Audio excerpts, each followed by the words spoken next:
बड़ी बड़ी ज़्यादती और होगी कि ऐसे ये कहें हुकूमत ये कहे कि सुप्रीम कोर्ट का बेंच है 7 मेंबर बेंच है उसको मानते ही नहीं।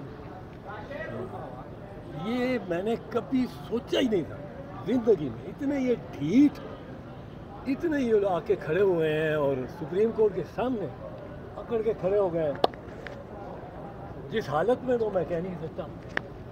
और ये मैंने कभी सोचा भी नहीं था कि पाकिस्तान में वज़ीर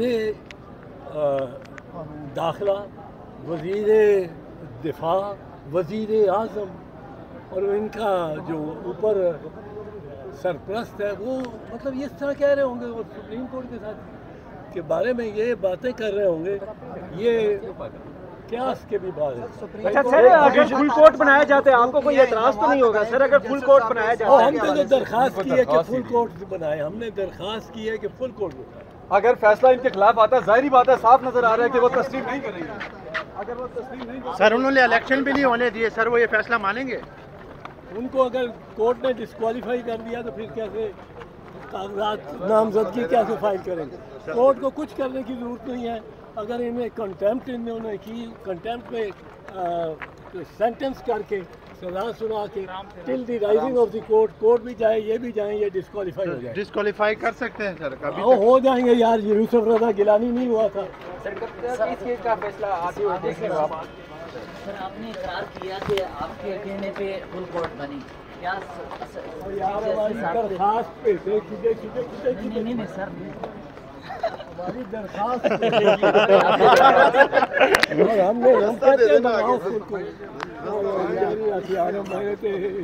हमने बराबर में आए ना, 1 मिनट आए सर, बात करें। जी बात करें यार भाई मोबाइल। आज former chief justice Jawwad S Khawaja साहब की पिटीशन पर उनके वकील ने फेर हासिल बहस की और आज वही मुकम्मल हो पाई उनकी बहस। उसमें उन्होंने इस्तदलाल देते हुए दोनों ही चीज़ों का जो है वो आइन से मुतसादिम करार देने की इस्तदा की कि आर्मी एक्ट 1952 का दफ़ा 5 की शिक नंबर 1 और शिक नंबर 2 दोनों ही उन्होंने कहा कि ये उससे मुतजावज़ हैं, बुनियादी हकूक़ के मुतसादिम है, इसलिए आर्टिकल 8 आइन के तहत उनको कलअदम करार दिया जाए। और उसमें उन्होंने बड़ा खूबसूरत तरीके से डिस्टिंक्शन भी की कि ये जो है सिविलियंस पर इसका इतलाक़ नहीं होता। और अगर आर्मी एक्ट 1952 को पढ़ें भी तो उसमें भी वो शुरुआती इस तरह होती हैं कि वो आर्मी के जो पर्सनेल हैं उनके लिए डिसिप्लिनरी फोर्स के मुतालिक जो कवानीन होना चाहिए थे उसी को जो है मुंदर्ज किया गया है 1952 के आर्मी एक्ट में। और ये जो दफ़ा 5 है उस वक्त 5 की शिक 1 और 2 ये उसमें ओरिजिनल मुसवदे में यानी जो 52 का जो मुसवदा था उसमें ये शिकें मौजूद न थीं। ये 1966-67 में लाई गई हैं और 67 में लाई गई हैं।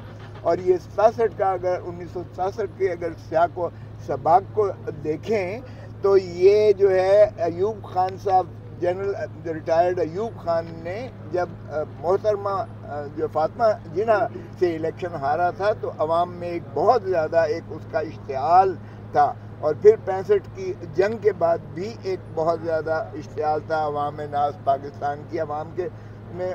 और फिर इसीलिए ये 1967 में ये शिक डाली गई ताकि सिविलियंस का भी गला दबाकर उनके ऊपर एक ऐसा खौफ तारी किया जाए कि मिलिट्री कोर्ट्स में उनको सजाएं दिलाई जा सकें। तो ये अगर उस सियाक व सबाक में भी देखें तो भी ये और ये सारे 1952 का जो कानून है आर्मी एक्ट उसके सियाक व सबाक में ये समोई जा ही नहीं सकती हैं कि सिविलियंस का ट्रायल जो है आर्मी एक्ट के तहत।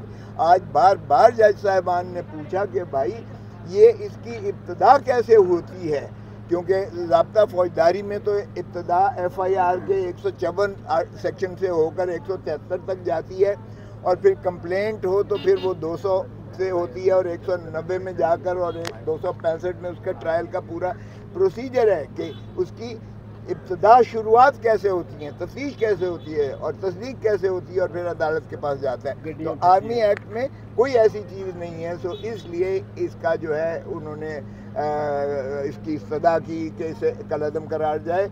और चूँकि फिर जो है अटॉर्नी जनरल साहब ने जो फिगर्स दिए हैं, क्योंकि कल चीफ साहब ने मांगे थे, जितने भी आदाद शुमार दिए गए हैं वो मैंने इंटीरियर मिनिस्टर की, मुझे इत्तेज़ाज़ आसिम साहब ने वो पॉइंट आउट करके दिया।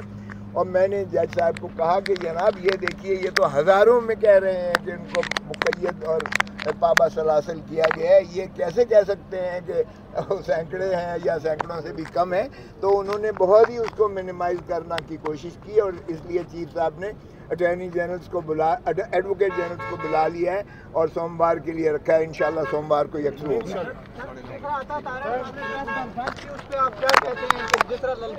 वो इस काबिल ही नहीं है कि मैं उनका जवाब। अरे भाई किसका कह रहे हो? अता तारिक इस काबिल हैं? अता तारिक साहब सर एक उनकी बात का किसी का क्या आसिफ अली जरदारी भी चाहते हैं कि इमरान खान का मिलिट्री कोर्ट में केस चले? अब देखो भाई, रानी शहीद क्या चाहते हैं? मुझे पता है रानी शहीद बेनज़ीर भुट्टो साहब ने मिलिट्री कोर्ट की न सिर्फ मुखालफत की थी बल्कि उनकी हुकूमत को गिरा दिया गया। उन्होंने गिराना गवारा किया हुकूमत को, लेकिन मिलिट्री कोर्ट नहीं बनने दी। ये है तो आप उनके हक में थे, आज जरदारी साहब के हक में तो नहीं है आप? बस करो, जाने दो, गर्मी है यार।